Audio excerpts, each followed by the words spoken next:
Welcome to Bhaskar's area. Andhra Pradesh రాష్ట్రంలో AP mega DSC notification April 20వ తేదీన విడుదలై మే 15వ తేదీ వరకు దరఖాస్తు చేసుకోవడానికి దరఖాస్తు ప్రక్రియ అనేది ప్రస్తుతం కొనసాగుతుంది. అయితే చాలా మంది అభ్యర్థులు ప్రధానంగా డిఎస్సికి సంబంధించి కొన్ని సమస్యలను లేవనెత్తుతూ ఉన్నారు. ప్రస్తుతం ఆంధ్రప్రదేశ్ అధికారులంతా కూడా మోడీ యొక్క పర్యటనలో బిజీగా ఉన్నటువంటి కారణంగా వీటి మీద ఎటువంటి నిర్ణయం తీసుకోలేదు.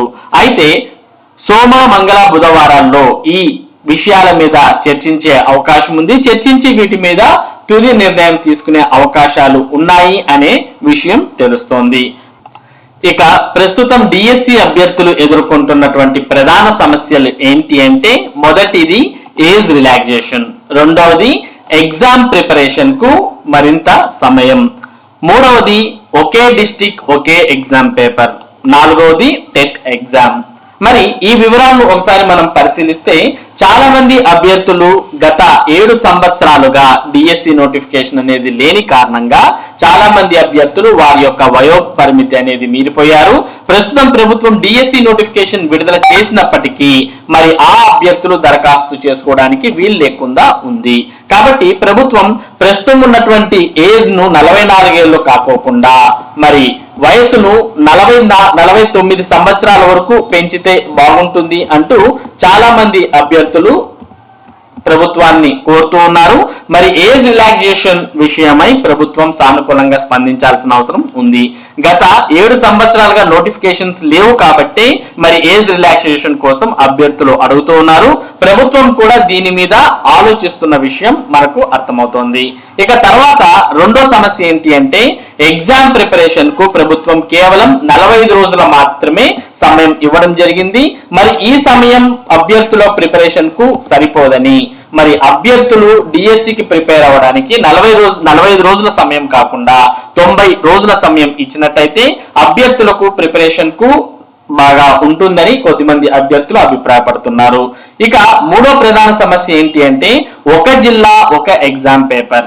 అంటే గతంలో చూసాం మనం, ఆన్లైన్ లో పరీక్షలు జరుగుతున్నప్పుడు, ముఖ్యంగా ఎస్జిటి పరీక్షలు జరుగుతున్నప్పుడు ఒక సెషన్ లో పేపర్ ఈజీగా రావడం, మరో సెషన్ లో పేపర్ టఫ్ గా రావడం, ఇలాంటివి జరిగినటువంటి కారణంగా చాలా మంది ఎక్కువ ఈజీగా వచ్చినటువంటి సెషన్స్ లో ఎవరైతే పరీక్షలు రాశారో అటువంటి వారికే గతంలో ఎక్కువ మందికి ఉద్యోగాలు వచ్చిన విషయాన్ని కూడా మనం చూసాం.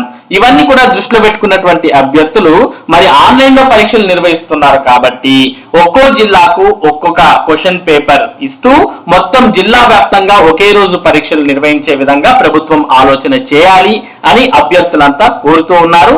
మరి నోటిఫికేషన్ లో ఎంత నార్మలైజేషన్ చేస్తామని పేర్కొంటున్నప్పటికీ ఇవన్నీ కాకుండా ఒక జిల్లాకు ఒక క్వశ్చన్ పేపర్ ఇస్తూ జిల్లా మొత్తానికి ఒకేసారి ఒకే సెషన్ లో పరీక్ష నిర్వహించినట్టయితే మరి అభ్యర్థులకు ఎటువంటి అనుమానాలు లేకుండా ఉంటాయి అంటూ కూడా వారు కోరుతూ ఉన్నారు. ఇక ఫైనల్ గా టెట్ ఎగ్జామ్. మరి రీసెంట్ గా బిఈడి లేదా డిఈడి కోర్సెస్ ను పూర్తి చేసినటువంటి అభ్యర్థులు మరోసారి టెట్ పరీక్ష నిర్వహించి తర్వాత డిఎస్సి పరీక్ష నిర్వహించాలి అని వీరు కోరుతూ ఉన్నారు.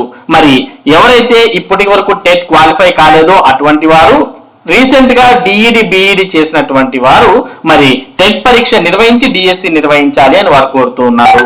గతంలో గత 7 సంవత్సరాల నుంచి డిఎస్సి నోటిఫికేషన్ రాలేదు. ఇక తర్వాత డిఎస్సి నోటిఫికేషన్ ఎప్పుడు వస్తుందో కూడా చెప్పలేం. ప్రస్తుతం ఆంధ్రప్రదేశ్ లో టీచర్స్ క్రమబద్ధీకరణ అంటే రేషనలైజేషన్ అనేది జరుగుతోంది.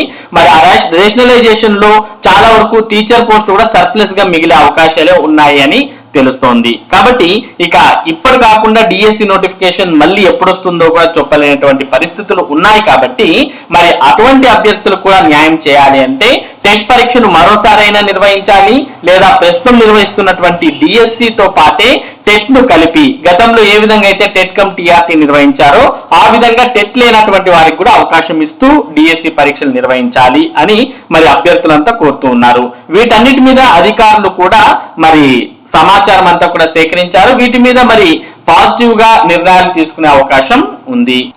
ఇవి ప్రస్తుతం ఏపీ మెగా డిఎస్సి 2025కు సంబంధించి అభ్యర్థులు ఎదుర్కొంటున్నటువంటి ప్రధాన సమస్యలు. మరి ఇటువంటి ముఖ్యమైన సమాచారం టెట్ మరియు డిఎస్సికి సంబంధించిన అప్డేట్స్ ను భాస్కర్స్ ఏరియా మీకు అందిస్తూ ఉంటుంది. మరి ఈ సమాచారం మీరు మిస్ కాకుండా పొందడానికి మన భాస్కర్స్ ఏరియా యూట్యూబ్ ఛానల్ కు సబ్స్క్రైబ్ అవ్వండి. Thank you for watching this video.